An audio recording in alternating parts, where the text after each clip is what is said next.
Hello and welcome to what's this called? Oh God. Oh no, it's Happy Slappyville. Well, it's Slapendipity. S- Hobos of Happy Slappy Town. Oh my God. And that was Eric, who you can call Eric, and I'm Devin, who you can also call Gibby. Welcome. Hello, everyone. Welcome How's back. your day, audience? Let us How know. was Linked your in the day off? description. Let's all So, listen to you guys for a minute. oh yeah, yeah.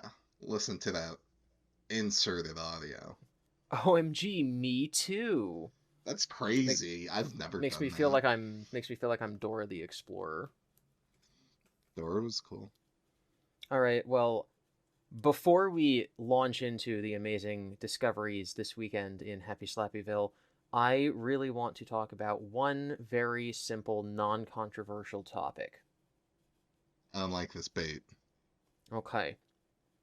Have you ever, and yes, I know there's like the Fifth Amendment, you can't like incriminate yourself in the courtrooms, so I don't want to hear anyone pleading the Fifth. I just want to know your honest, true answer. Eric, Uh-huh. have you ever clapped after a movie? Oh, uh, God, you've ever sweat so much you could make a river from it? If I have to answer honestly, I You do. think I have. I would say it's. I do little like golf claps though to myself because Hmm. I don't want to be annoying about it. Um, but yes, So I sometimes. feel, I definitely feel, at least in our lifetimes, right? We're both born in the mid 90s. I feel like this was something that happened more in the early 2000s. Like when I was a kid, people would applaud basically every movie. Like maybe not little kid baby movies, but like if I went to a quote unquote real movie, like people just clapped at the end during the credits. Like it's just how you ended a movie. It just happened every time. And like I don't know when that stopped. I definitely remember like I think we would have been me and you would have been like 12 or 13 years old like when the MCU started when Iron Man came out. But like everyone always used to clap at the end of Marvel movies like Captain America and Thor. Oh my god, that was amazing. But that was no different than like you just went on a random Friday night screening to watch the new Pirates of the Caribbean movie. Like, oh, the movie's over, we're gonna clap, and then we're gonna pick up our popcorn. Like, you put down the popcorn bucket, you clap, and then you pick it back up, and then you walk out. That was just so normal. But I've seen these memes about people like making fun of people who do it. I remember a couple years ago when like The Force Awakens came out and people clapped and other people thought it was like weird, but to me it was normal. And then I specifically remember my little brother Topher, who when we went to go see, I think it may have been, I think it may have been Winter Soldier, which would have been like 2014. But we were talking before we went in about like no one claps in movies anymore. And so when the movie ended, he like intentionally stood up and gave like a standing ovation. He was like, "I am the one who is going to lead the charge," but like no one else clapped. Rip. So I want to know what is your experience with clapping in movie theaters? Um, I don't remember it being too much of it. I don't have a great memory. Like one of the few movies I remember seeing like in theaters was Spy Kids 3D. I have no idea if people clapped after that or not. I have also seen that it has been going around on social media as well too of like, haha, look at these weirdos clapping for the movie. The people aren't there.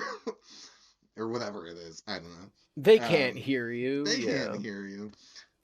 I don't know. Yeah, I'm assuming it just kind of like continued, like, or declined rather, as cynicism increased and like as movies were less deserving of it. Like the MCU is fine, and like Iron Man, Captain America, sure they were fine, but are we really gonna applaud like Thor: The Dark World? No. First of all, controversial opinion here. I love Thor: The Dark World. It's the best Thor movie. Don't That at me. that's a take. That is a take, and I know it's a hot take, and I believe in it wholeheartedly. But I think that there is just a general, now that we're far enough removed from it, I think that there's a general attitude that the early 2010s had. I think it's mostly because us 90 kids were like growing up, that sincerity was cringe. And so Mm, to like act in the way that you actually felt was like showing some sort of weakness, right? Like to be cool yet to not care. yeah, And so I think if we looked around and we're like, wow, our parents' generation would clap at movie theaters. That's so embarrassing. Let's not do that. And I don't know if it was because, the like specifically, let's say the MCU movies, I don't know if it's because they were so popular that it like rubbed off on the audience, or if it was just the general attitude of the generation and so it was present in movies.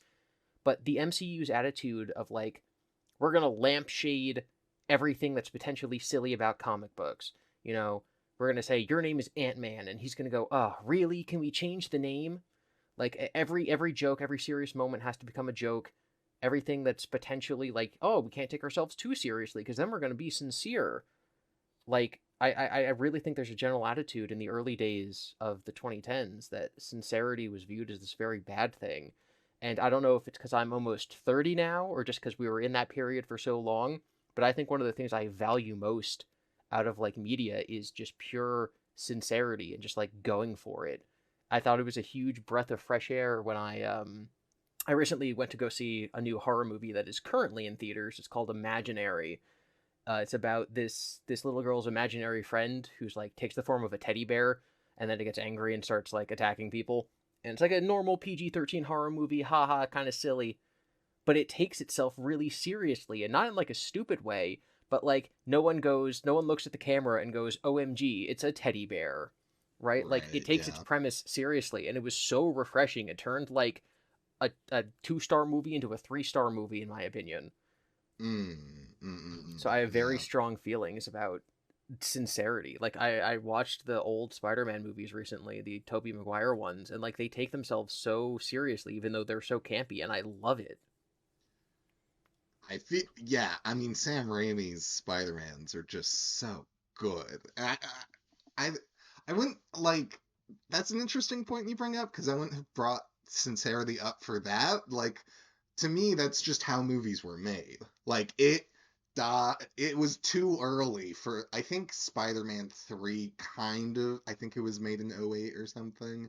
It was kind of getting to that point of, like, sincerity's lame actually, but like, yeah, I think in general, I think it's a teenager thing, right? Of like, screw you, man, and your feelings, and I'm having a lot. I'm doing a lot of growing, and there's a lot of changing happening in my body, and we're just gonna say Hmm? screw the world and screw any feelings, and we're gonna do whatever. Um, so I think it was that.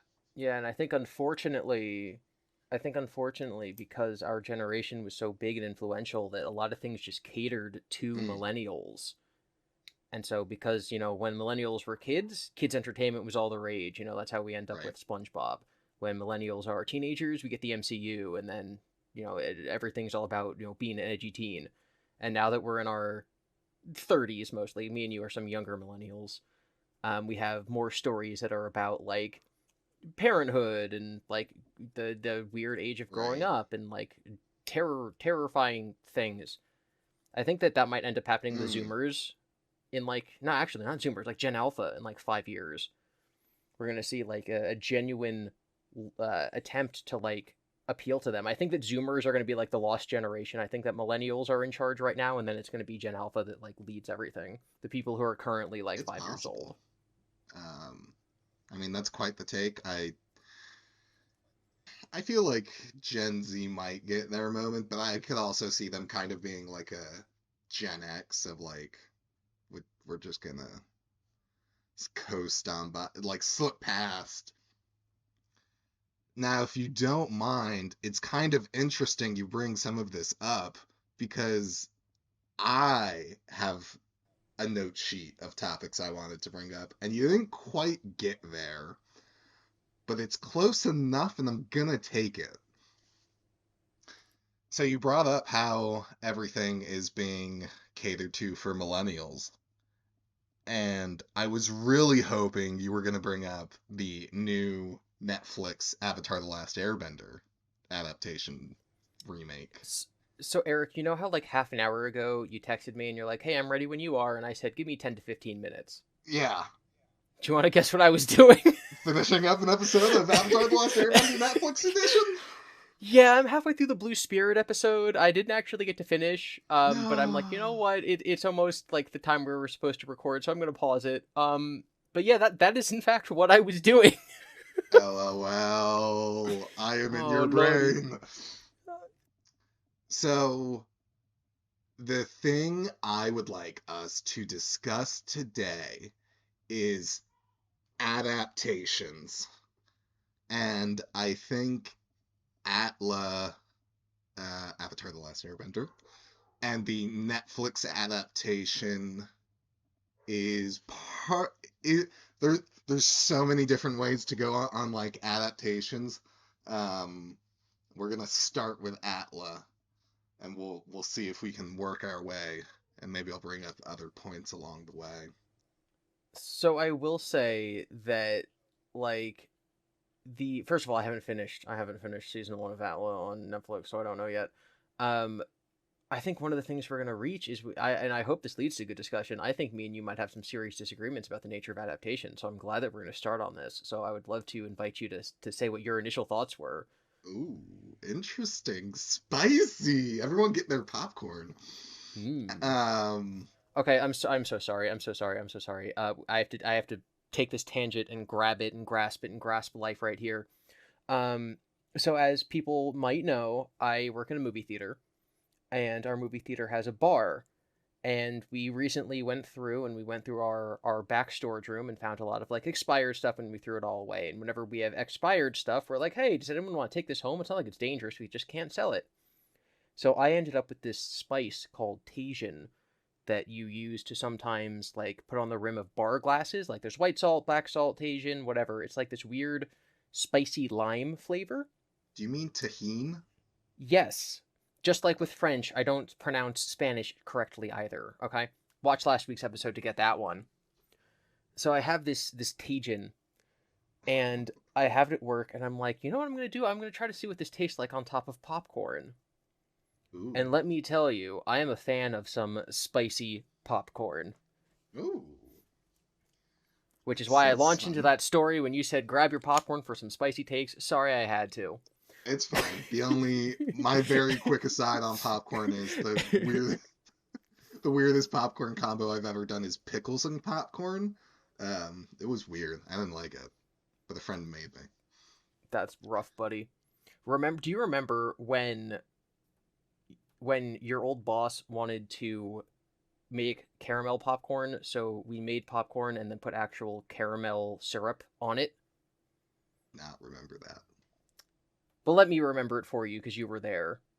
Okay. We sell caramel popcorn at the movie theater that we used to work at, but it's not real caramel. It's just like you mix in some like brown sugar and it's like, oh, it's caramel. The Eric's boss, the kitchen manager, was like, I want to make some real caramel popcorn, and we have some caramel syrup that we like put on desserts. So we like made popcorn and then tried to like stir the caramel syrup in like a big pot with it to make real caramel popcorn. And as you might believe, it did not work very well. I We imagine just it had just some got really gooey, destroyed. slurpy, sippy, wet popcorn. Yeah, icky. Very icky. What were we talking about? Avatar? Avatar: The Last Airbender and the nature of adaptations. Oh my god, what a great video essay. Let's begin. Okay. Starting point. I now, as a clarification, I have not watched any amount of Avatar: The Last Airbender Netflix edition. I have seen some like YouTube shorts on just about it, be it positive or negative, mostly negative. And some of it is just like the cast interviews from, like, whoa, what bending would you want in the real world? And the cast being like, I want uh, water I bending. want pickle popcorn Pickle bending. popcorn bending's my favorite bending. No one picked Earth, which was wild to me. Anyway, not the point. Now, anyone keeping up with that stuff. Like, there were headlines of like, the Netflix Avatar has made Sokka not sexist, and they've done XYZ changes, and everyone goes, no changes. And to an extent, again, not having watched it, I do think some of the changes could be silly. Like, I don't see why you would remove them. However, they could be setting up things to for their own adaptation's sake. Like, maybe they don't want Sokka to be sexist so that they can focus time on him being a strategist or what. I'm I just don't gonna know. say that that's not the Maybe they want case. to look into. They didn't replace it with Oh, anything. They well, just cut it for time. I mean, I have no intentions to watch the Netflix adaptation of Avatar: The Last Airbender. Here's my Boo. thing, though. It's not cause Boo. it's not cause Netflix made an adaptation and it's bad and I don't want to and Sokka's I'm not Eric and I like sexist. One Piece. Yeah, yeah, One Piece is fine. One Piece is good. No, it's my main reason for not wanting to watch it is it's Avatar. Like, it's gonna be fine at least. Like, if you, depending on how faithful you are to the source material, like, there's not much reason for me to go back to rewatch it outside of the fact that, hey, I would like to go back and rewatch this for my own personal enjoyment. You know? You have stated personally that you don't really go back and rewatch or reread media. Like you said that I think last episode, which Yes, I believe amongst like so. our friend group that is definitely weird. Like I know a lot of people who will rewatch, especially their favorite media, and I think you're the only person in our friend group who like has this stance. Maybe it's more common than we're aware of, but like personally, I've watched through the entirety of the original Avatar dozens of times, and I very much I watch this both for like critical reasons to be like I wonder how they're going to adapt this, and also just because like it's fun, it's different, it's like a remix, so I definitely find pleasure in it, but I do understand that because you view things differently and you don't rewatch stuff that you might not have that same appreciation. So I think a lot of people at home who might be like booing you the way that I am, um, might just view Yes. things differently than you. Like I definitely love rewatching stuff, and you don't. So I totally understand not wanting to watch a worse version of something you've already seen. Well, so there have been a few pieces of media that I will rewatch. Like Code Geass, which was one of my like first anime ever that I watched and is amazing and a little bit too fan servicey. Bruh. I gotta calls it like I sees it, you know? It's man, they could cut out some scenes. It didn't Hmm. you could tell they were making it for teenage boys at the time. Um Going back like probably 8 years at this point. I think we were still in college. I made a list of anime recommendations from you and then from some of our friends, and I made a big list and I put it in order of like how many people had recommended it and how high up in the recommendations it was. And one of the things that I was recommended was this tiny little show. I don't know if anyone's ever heard of it. It's a little weird. Um, I was joking, but I literally forgot what it's called. that is so tragic. What's the Living Clothes show? Living Clothes? Yeah, with the girl and the big scissors. Kill la Kill. Kill la Kill. And it was this one little show called Kill la Kill. And now my decision was I was only going to watch one anime at a time because if I'm going to watch a show where I have to read subtitles, I'm not going to like just do it willy nilly. I'm only going to watch it like at certain times of the day when I can put my whole focus on it. And let me tell you, folks at home, I did not know what I was getting into when I put on Kill la Kill, Nah. and it's not exactly up my alley, so to speak, with the type of content it shows. It's very fan servicey. And the entire it literally is only fan service. That's literally the point of the show. And so that kind of that put me like back like 2 years in my anime backlog because like I couldn't get myself to keep watching it, but I also wanted to finish it before I started any other show. Oh no. And that's why I'm several years behind on my anime backlog. That's so tragic. Mhm. For the record, I did not recommend Kill la Kill. You did not. That aside, I have gone back to rewatch things, or I'll rewatch like an episode of something. Like sometimes, if you ever like, oh, I want to rewatch this like cool fight scene, like I'll go back and rewatch the cool fight scene. Or if you're like, man, I could just cry, I'll go and watch a character's death for the emotional sting to it. But yes, for the most part, I don't. I quite literally cried myself to sleep a few nights ago. I just put on the theme song to Dragon Ball Z Kai the night that Oh, Akira Toriyama died, oh, and there's like 6 different versions of that song in English because they have different members of the cast singing it, and I found like a 45-minute compilation, and I'm like, this is how I'm going to fall asleep tonight. oof, I can't do it. I can't do it, fam. yeah. But then when the lines is nothing ever dies, we will rise again. I'm like, oh my god, it is so beautiful. This is the only way I'm gonna get through this. Rest in peace, Akira Toriyama. Rest in peace.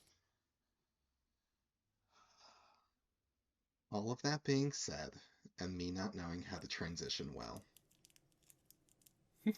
I think you know what would have been much more useful than Avatar The Last Airbender getting a Netflix adaptation remake? A cure for cancer. In the realm of media, to keep things fair. Defeating the seventh monkey man and saving the ninth dimension. No, I said that wrong. Frick. The seventh Defeating, what is it? dimension. The little monkey man. Yeah, yeah. Defeat the little monkey man, save the eighth dimension. It's okay. It's a line from SpongeBob. People. It's a line from SpongeBob. No, adaptation of The Legend of Korra, right? Yes. Avatar The Last Airbender was great, fantastic. They tried to do a live action movie. It didn't work. Not that you couldn't try it per se, but you know what would have been a lot more interesting, at least to me, is if you went and remade The Legend of Korra, where Nickelodeon screwed over the production of it somewhat unintentionally. I'm not entirely sure, right? Because they made Nickelodeon was like, you get one season to make this. So they made it one season of The Legend of Korra, and everything was fast paced and rushed, and like things happened fast, and we were like, bam, and season one ended. And Nick went, wow, that made us money. Make another season. And they went, um, okay. They went and made another season. It was worse, but it still made money. And Nick went, okay, you can make us 2 more seasons. And seasons 3 and 4 are much better seasons than seasons 1 and 2, in my opinion, at least. Because, like, Season 3 of The Legend of it's Korra is peak. unironically a masterpiece. Yeah, it's great. It's so good. It introduces new concepts without getting too weird about it, like season 2 with like lava bending. It introduces some more great villains. We love great villains. It was just solid. And you know what would be more useful, or more useful as an adaptation than just picking up Avatar The Last Airbender and then putting it back down, but now they're live people, is picking up Legend of Korra and making all 4 seasons actually flow nicely with each other, and like brought like expanding upon the themes to like integrate them better into each other, and you could work on the pacing and da.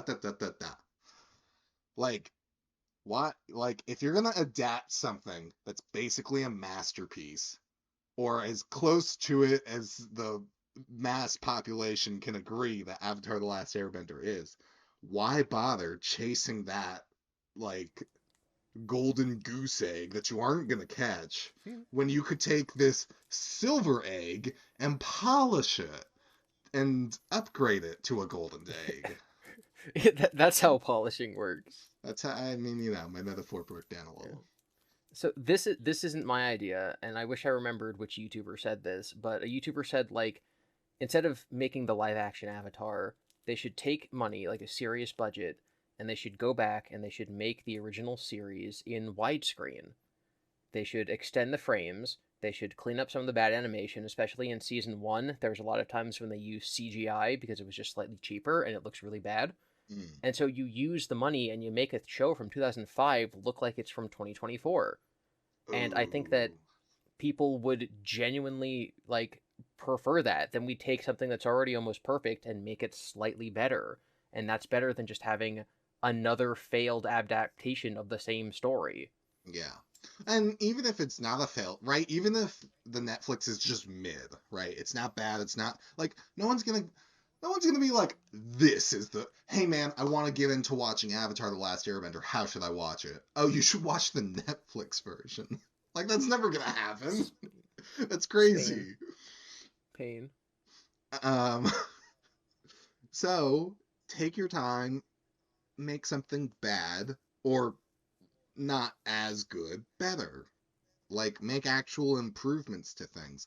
I think a lot of times, right, manga, which is Japanese comics that are in black and white, often get adapted into anime, which is just Japanese cartoons for our East Western listeners. Like I think there's so many adaptations of that, and for the most part, they're just one-to-one recreations, and people are like, well, we'll just do this and it'll be fine. And it's like, well, but you have to look at what you're adapting from. You're from the adaptation of like a book to a show. You're adding color, you're adding music, you're adding sound effects, you're adding visual effects.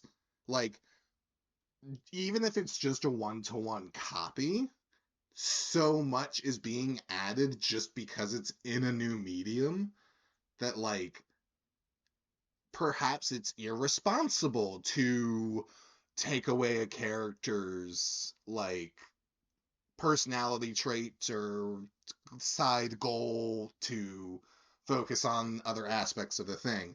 Like you have so much going on already, there's no need to do any of that. Like you can get your one-to-one faithful recreation and then like, maybe years later you can go and adapt that. Or if you just have like the author working with you, you could be, they could be like, well, this is what I originally had planned. Like Attack on Titan, the mangaka for that has said, like, he's worked on the anime version of it so much, I believe he has said, don't quote me, that like the anime version is more of the true experience because he just got to do more and do like it came out more as how he wanted.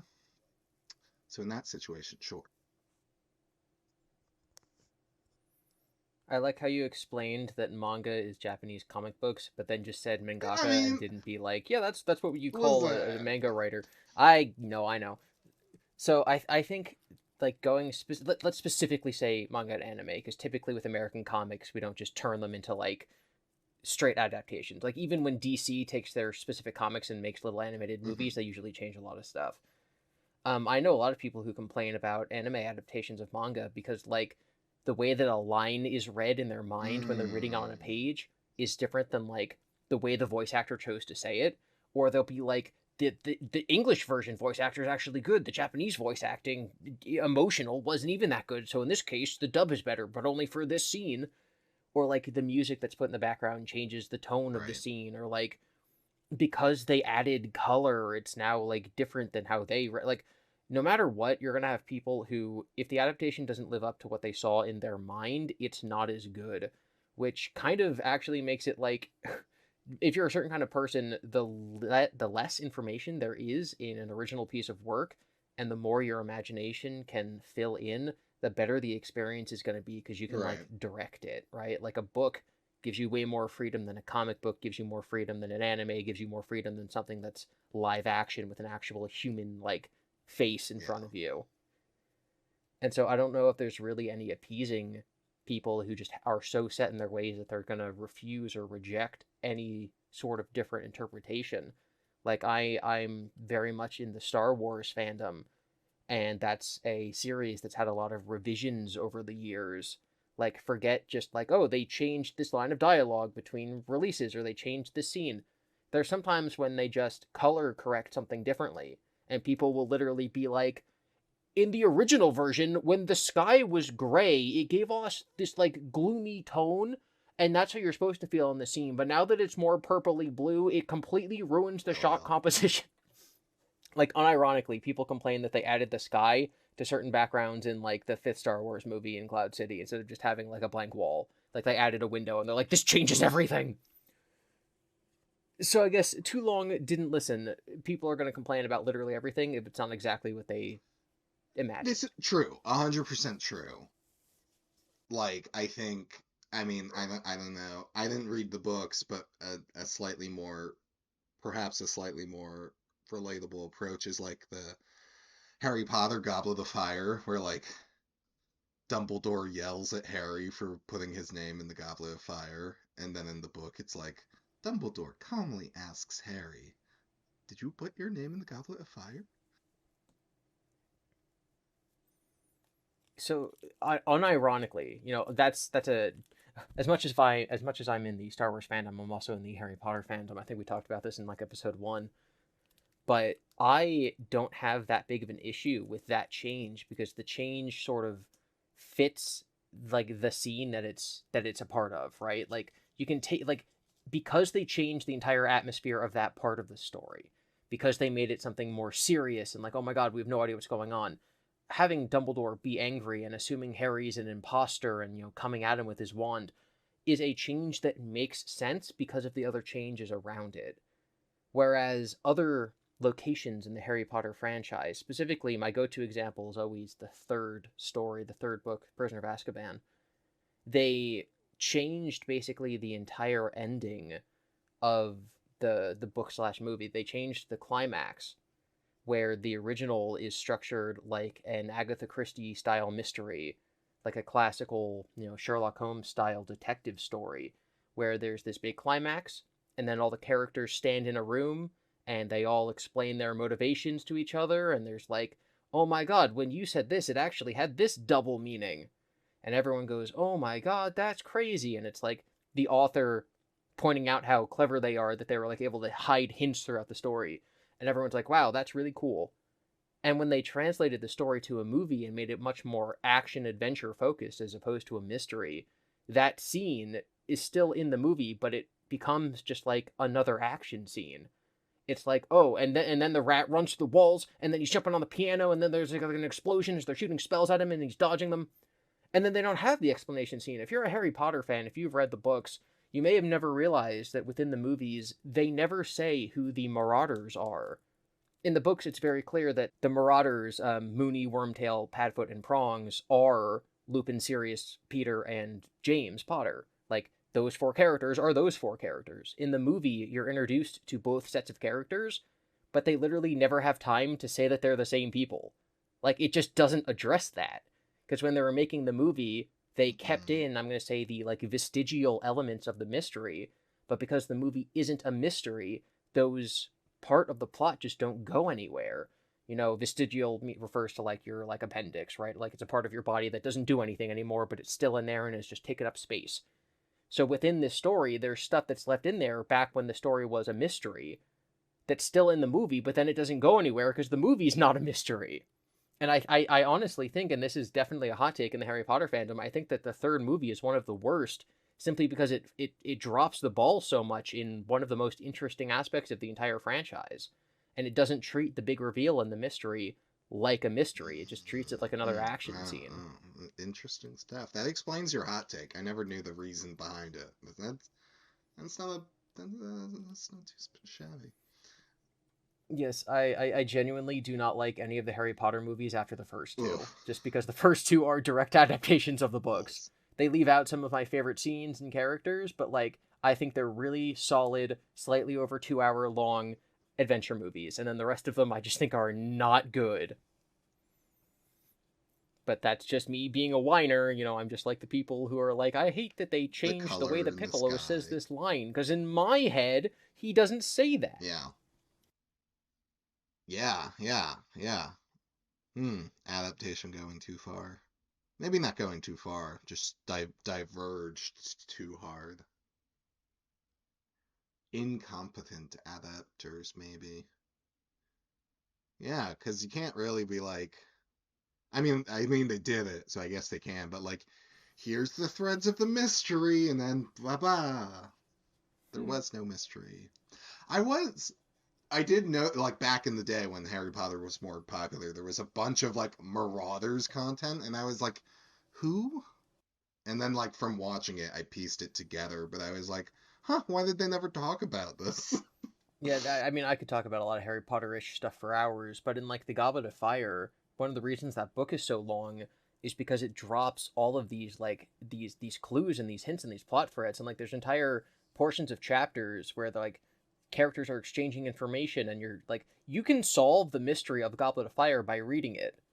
The movie you can't because like it doesn't format itself like a mystery, and so to me at least it just feels like events are just happening one after the other, like this happened and then this happened, and there's no like logical through line. Well, yeah, it's a tournament Whereas arc. in the movie, even if you don't solve it in the book, you still know that there's something there, that if you were to stop you could figure it out, and at the end when it's all revealed to you you're like, oh my god, that makes so much sense now, right? It makes you feel smart when you do figure out elements, or it makes you feel like you could have been smart Hmm. if you had, followed the clues closer. Whereas the movie is just like this and then that, and why is this happening, I don't know, because we cut the character who explains why that's happening. Mm-hmm. Another thing I want to talk about with adaptations. Did you ever play Resident Evil 4? I have never played Resident Evil 4 either Are you version. serious? Well, My I didn't own a guy. GameCube as a kid, and as you know, Resident Evil 4 is only on Nintendo It's GameCube. only couldn't be on any other system. It is Definitely isn't only on for any other Nintendo system. GameCube. If you look at the box for the GameCube version of the game, it says explicitly in the top corner, X only for Nintendo X GameCube. exclusive. It will never be Definitely. on any other system. Definitely is not a toaster. Um so one of the most revolutionary games in gaming, maybe. I feel like that's not a hot take. Maybe it is. The third person over the shoulder camera system it developed, like, is the camera system for third person games that video games are still using today. And this video game came out in like 2004 or something. Um, it has incredible reload animations because you're shooting zombies, and um, it part of the reason I learned actually it has such amazing reload animations is because you can't walk and run and shoot. You have to be stopped. So the dev team, I guess, the thought was like, well, if you have to stop to shoot, that is all you can be, and you have to stop to reload. So when you reload, all you can do is reload. We have to make these reload animations look sick, which they do. Anyway, the company that made Resident Evil 4, Capcom, was remaking their Resident Evil 1 and 2 and 3 because those games were from the 90s and, you know, needed some touch ups. And so they got to Resident Evil 4 and they remade that too. And I beat and played that. And that came out, I don't know, a few years ago, let's say. And my hot take with that is it doesn't need to exist. Like, the OG Resident Evil 4 on the GameCube is so good. They they didn't need to remake it. How however, I would say they should probably remake Resident Evil 5 or 6 because those games aren't nearly as good and they could use a remake. Which, like, obviously in like a corporate setting, like, you're not gonna just skip remaking one of the, like, you're not gonna go 1, 2, 3, 5, 6. Like, that's a little Especially silly. when 4 is arguably the most popular, and it's going to make the most Yes, money when they remake it. people Yeah. are going to buy it. My point is just that it was not needed like other games were. Um, and if someone came up to me and was like, which one should I play? I would probably say both. because even with the like quality of life changes that the modern day version has, and like, like I think it's a slightly more like the point of adapting something where it's like it's not exactly one to one. It is very reminiscent, but like they went out and did their own thing, and they were like, "We listen, we know you're gonna buy our game, so we're gonna like change it up a bit, and like you're gonna like it." And then people did. I Um, mean, that's just kind of this attitude that a lot of people on the internet have that, like, they shouldn't remake good movies because they're already good. They should remake bad movies that had a good premise to make them into the best version of themselves. And I think we know that the reason that doesn't happen is for money reasons. Like if you go and you remake some box office flop from a few years ago, I'm trying yeah, to think. I watch like almost literally every single movie that comes out. I'm trying to think of something that came out with the last couple of years that was like mid.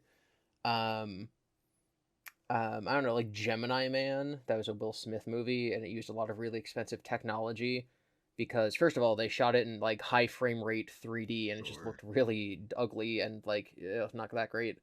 But the main character was Will Smith, and then the villain of the movie was Will Smith, but they made him look significantly younger. They made him look like Will Smith from like the 90s, back when he was in his prime, because he's like a clone or something. I don't even remember. So like that was a very okay movie with a Mm, maybe cool premise. And in 10 years, with better technology to make it cheaper, and maybe if they touch up the script and make it a little more engaging, they could maybe take that and do it again and make it better. But instead, we have people going back and remaking movies that were like good or that are like beloved. Iron Man 1, the retelling. Iron Man 1 version 2. Iron Man 1, the alpha. Yes. They are And mhm. um no, no, I was going to say something about like oh they're rebooting the DC universe, but that's not really the same thing. No. And of course, like money is the biggest factor because money's gonna money. I do think there is also a certain like like the name slash brand recognition, like why would we make a new thing if you're like, 80% of our target demographic bought Final Fantasy VII. So we're just gonna remake it and then report it. And now they're remaking it again. I don't think there have been that many remakes. But anyway, not the point. Like, yeah, names sell and money is all that matters. But then, With that said, yeah, you know it's kind of like what's crazy. that? And again, I work in a movie theater. I follow a lot of like box office stuff. Is typically when you have a very popular series, the one that makes the most money is almost always the original. The highest grossing Harry Potter movie is the first one, for the Sorcerer's Stone from 2000, I think 2000, 2000, I think, 99 maybe maybe? 2001, Oh, maybe 2001. The Star Wars movie that made the most money was the original A New Hope from 1977 until it was surpassed by The Phantom Menace in 1999, which then remained the highest until The Force Awakens in 2015. Like the first episode of each trilogy, with like 20 years between them, was the one that made the most money, and there's always diminishing returns with sequels. So I think that the reason that movie studios pump out sequels isn't to like make more money. It's because the sequel to a promising movie is going to probably make more than an average movie, but it will almost always make less than the last movie, which I think is a very interesting. It's almost like not a gamble. They're like, this one won't make as much money, but it'll make more than nothing. right. Whereas if they only made original movies, maybe each one could be a hit. Like it's this weird thought process, and I think that people with different aptitudes or like attitudes about gambling might come to different conclusions. Yeah, that's some interesting takes. Because you know, I want to say it's a similar thing with video games. I don't have data for that though, so that's just me and my opinion I'm holding in my hand.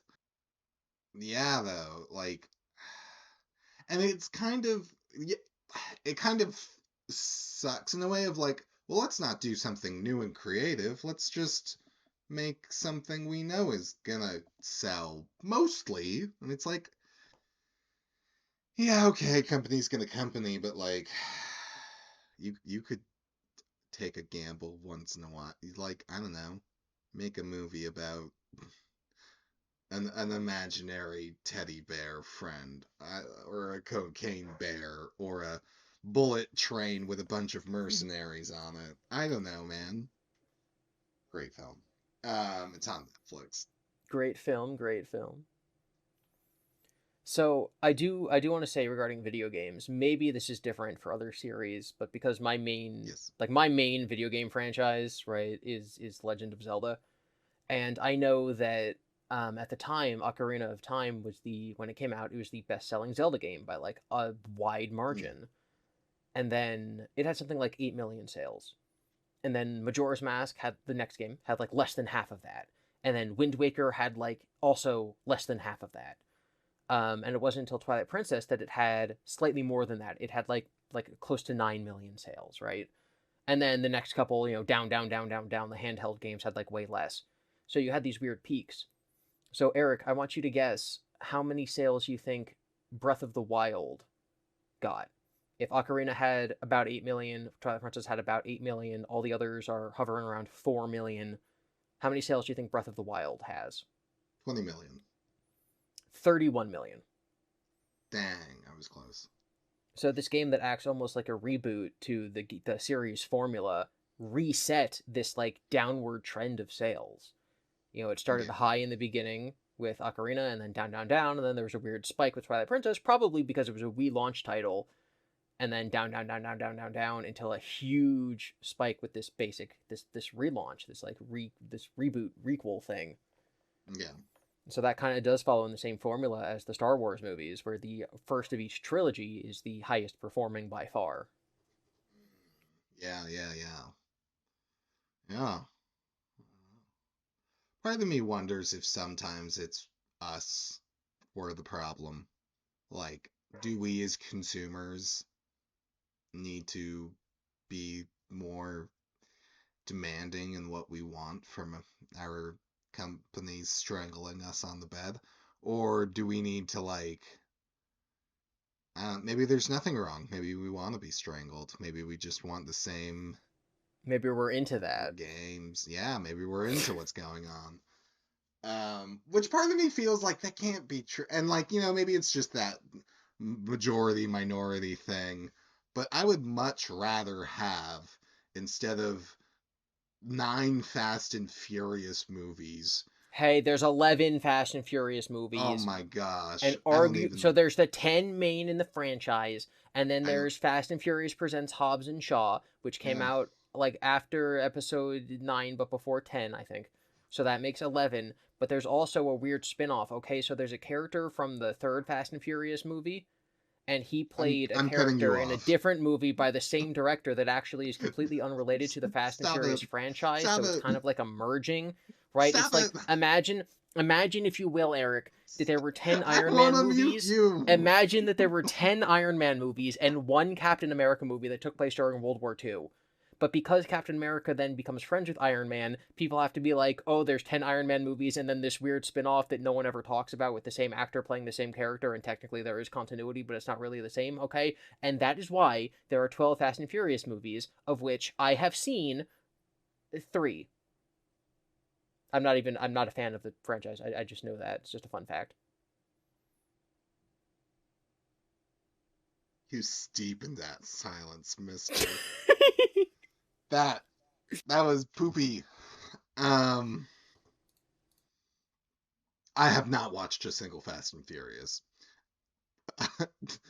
Tragically, despite all of that, what is more appropriate perhaps is John Wick. I watched all of the John Wick movies in, like, I don't know, back in a few months ago, and like, it was so nice. Like, it's 4 movies, and it clearly tells one story, and like, each movie very much feels like just like chapters or like sections of a story like from a book, and you're like and you finish four and you're like, that was good, that was delicious, and it sets up like, no, if we want to do a side thing, maybe we'll do a side thing, but like we don't have to. But it knew what it wanted, and then they made Bullet Train, maybe. I don't know if that was the same people. I think it was the same director. Like, As John Wick. I believe so. I believe I know he did Deadpool too. I don't know. He may have done some I of the John Wicks. I'm not sure. I think he did the first John Wick, and that was it. Because I looked at his IMDb recently. Anyway, my point is, you make a thing, you move on to new thing. You don't have to just keep milking it. Be that in lame sequels no one cares about. Why are you going to space? And it's all about family. You're not even that Italian, and you can't lose. Stupid contracts. Versus remaking something into the ground because, hey, you don't need. You, what if we beat this dead horse with a zombie? And What? and now we've with the because the dead horse is the property, but then we've reanimated the property to be a zombie, and now the zombie's beating the dead horse.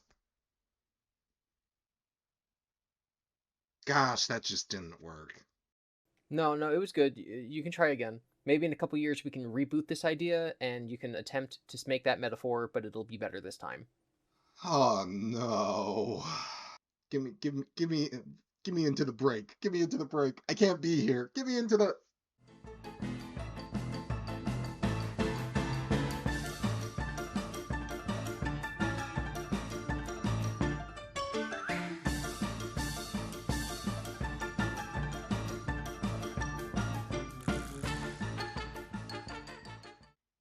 Okay, folks.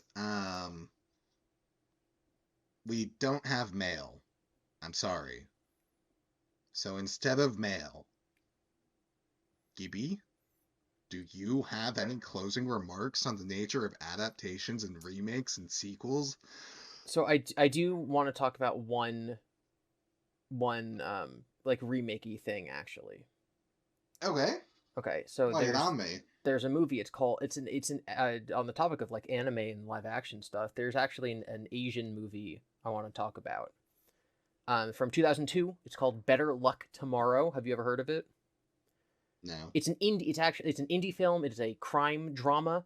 It's about a group of Asian Americans who, using their uh, skills, they enter into the world of like petty crime and material excess. Can you tell that I'm reading the Wikipedia page?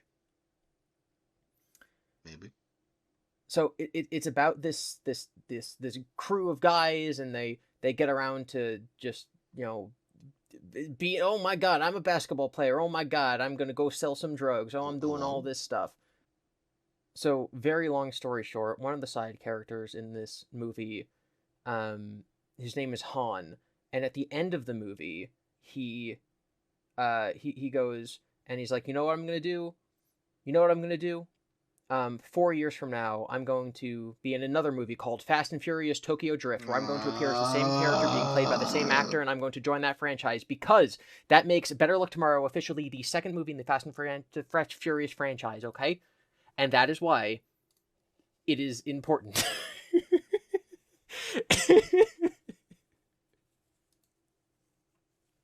I hate it here. This is real. Like, you could actually look this up. There's a whole I Wikipedia page for no, I Better Luck Tomorrow. believe it. I'm just upset about it. You don't want to, like, this literally, the connection between these two movies is significantly more interesting to me than like the events that actually happened within the Fast and Furious movies. Like, Fast and Furious came out in 2001. Whatever movie I was just talking about came out in 2002. Too Fast, Too Furious came out in 2003. That movie is canonically the second Fast and Furious movie. Don't at me.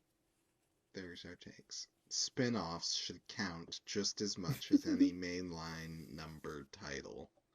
Coming from the Kingdom Hearts fan. Uh, well, it was beaten into us. Hmm. Uh, Gosh, what a series of. God, that's actually a really good topic for adaptations we didn't get into. Damn it. What, the lost Kingdom Hearts cartoon that was pitched to Disney? No, You don't know about this? maybe not. Wait, I mean, do you actually don't know I the might story? have. Oh my god. I don't know.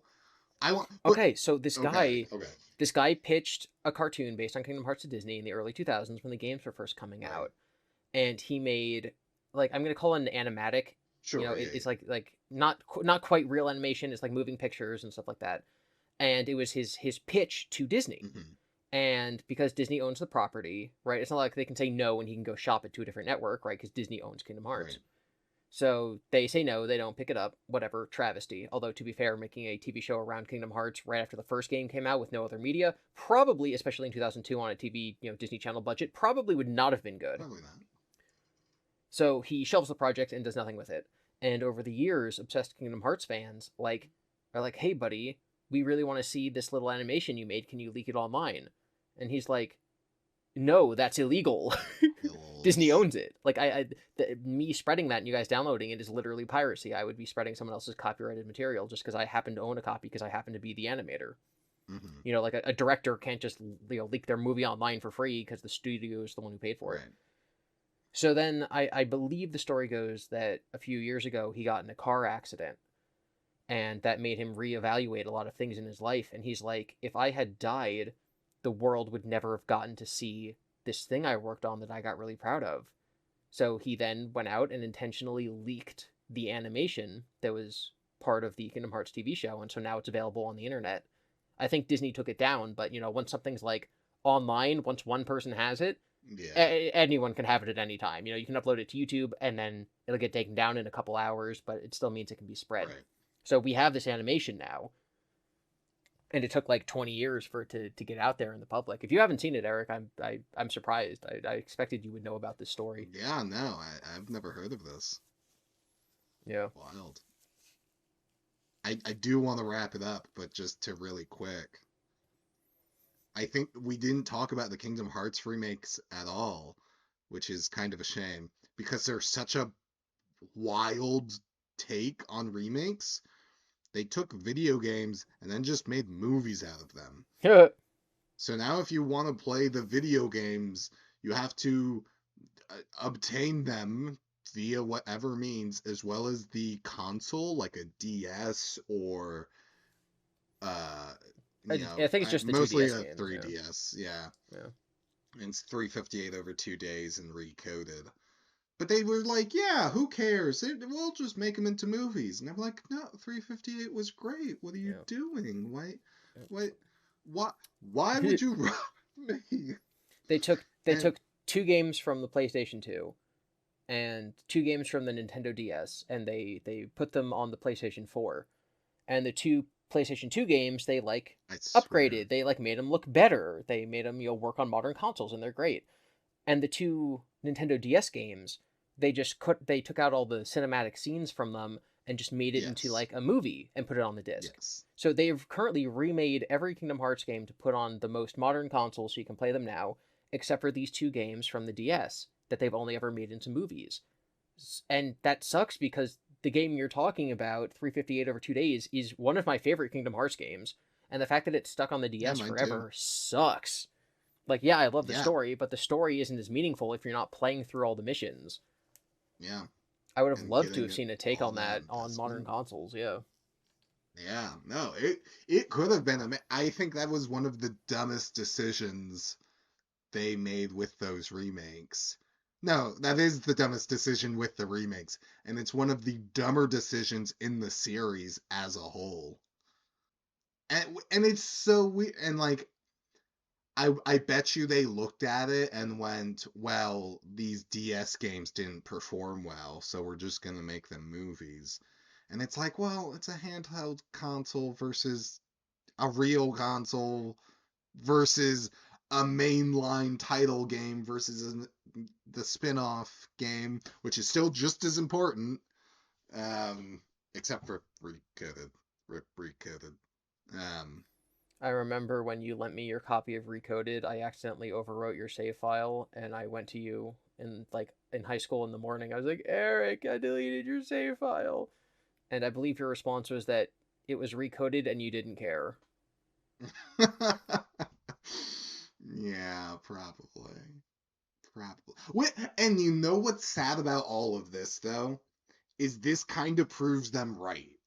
Is they were like, yeah, what? Yeah, look at this conversation right now. Of course, we're gonna make this a movie. We're not gonna make this a game. Which, on the one hand, I get it, money. But on the other hand, if you adapted it and made good changes to it, maybe it would be one of the top three Kingdom Hearts games, actually. So It what I'm had fun hearing, ideas. so what I'm hearing is that the Kingdom Hearts games that are good should remain video games, but the Kingdom Hearts game that is bad, recoded, should be made into a major Hollywood blockbuster because we're taking bad concepts and making them into new good remakes. So we should remake Kingdom Hearts recoded as a movie. I rest my case. Well, you heard him here first, folks. His case is rested. We don't know where, though. I don't think it's on a desk. I don't think he has a desk. It is rested in the heart of Happy Slappyville. Uh... Goodbye, everybody. Thanks for Thanks for stopping listening. in. I'm sure this episode was completely approachable and makes perfect sense for people who don't watch anime or play video games. We got a Harry Potter in there. They'll be We fine. did. I want to hear your guys' favorite stories about your favorite adaptations in the comments below. Thanks for listening. Thanks Have for fun. Oh, listening. by the way, having kids is just making adaptations of yourself. Bye!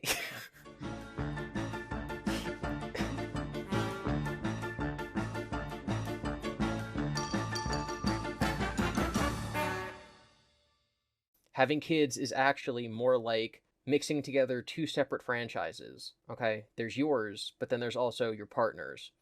So I would say that having kids is more like Fast and Furious Tokyo Drift, which takes parts of characters from the Fast and Furious franchise, as well as the movie Better Luck Tomorrow.